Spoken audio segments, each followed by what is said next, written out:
In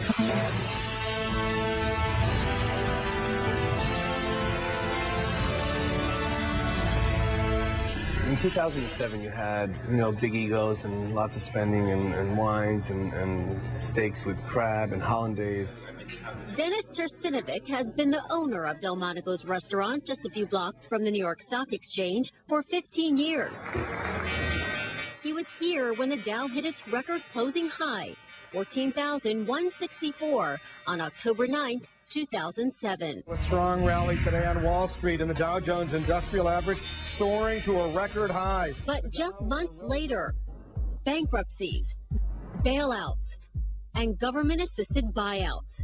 This time, Barry Reitholz, a Wall Street veteran and money manager, says it feels different. We're in a post-credit crisis environment. It's not the usual recession recovery. As we've seen historically, these tend to be very slow, muddle through. Dennis sees that caution too. There's definitely more cautious spending.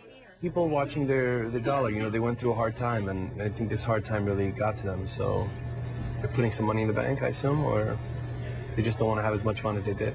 Despite the caution, we're still in a bull market, but the average bull market lasts more than 3.5 years, and we're past that. So the question is, does it have room to run? Some traders are nervous. Well, you cannot see it forever. In my view, it's a correction waiting to happen. Reitholz says it depends on the Federal Reserve. Policymakers have been pumping billions into the economy, keeping interest rates near zero, a policy they'll continue until the unemployment rate shows more meaningful declines. As long as the Fed is accommodative and profits are reasonably good, there's no reason not to think that we can average historic returns this coming year.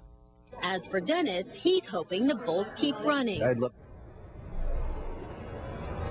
And it looks like the bulls will keep running as long as the Fed, Christy, continues to sort of keep the punch bowl open for everybody to kind of dip into, meaning if the Fed continues these easy money policies where the Fed keeps spending all that money